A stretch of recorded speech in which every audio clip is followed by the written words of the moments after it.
Hello guys, hello mga ka-vegetabs, no? Mag-i-spray po tayo ng ating mga gulay. Ito po ang ating gamit, no? Iron chelate.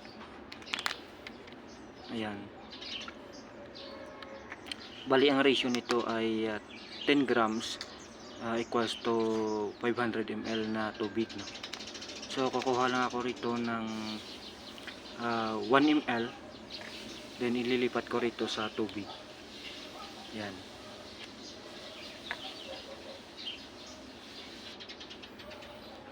So yan, no, nakakuha na tayo ng 1 ml. Tsaka natin dito ililipat.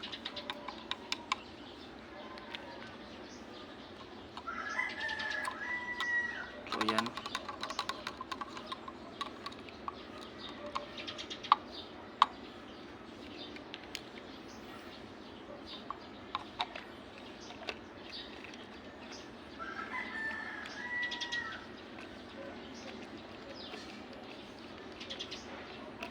Yan, isik lang natin.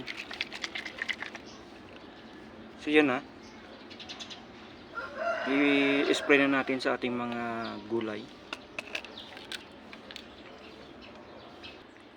So yun mga ka-vegetab, no. I-spray natin dito sa ating lettuce.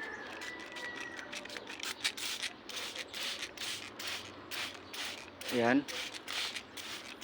So sa pag-i-spray nito, ang oras ay dapat ay 5 AM to 8 AM sa umaga, no.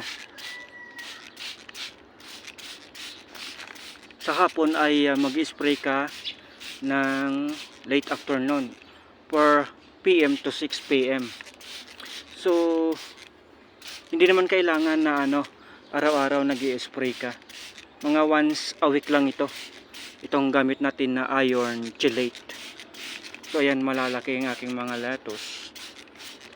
Nung nakaraang video ay pinakita ko ito sa inyo, mga ka-vegetabs. So ayan, malalaki sila mga ka-vegetabs. 26 days. Ito dito sa baba, i-spray din natin.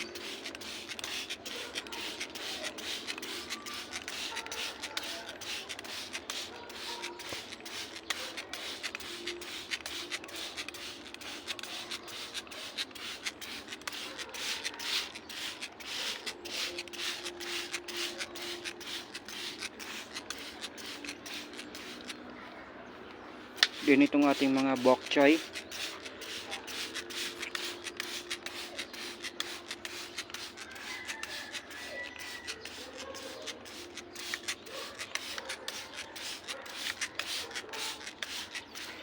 Isama na rin natin yung repolyo o cabbage.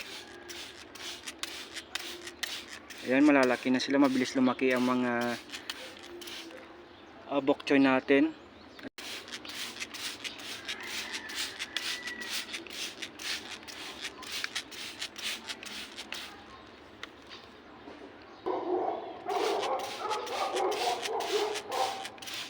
Yan ang araw, oh. Makikita nyo dyan mga ka-vegetabs.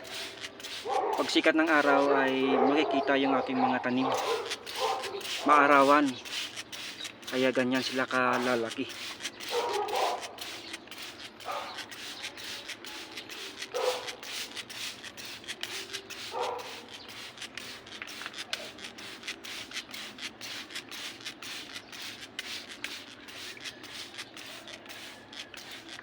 Ito ay lettuce din na purple.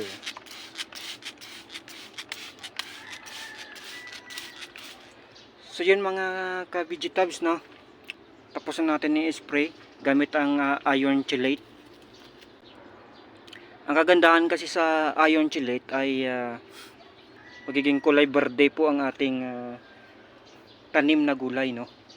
At saka palakihin niya ang mga dahon. At saka palaparin. Ganun po ang iron chelate.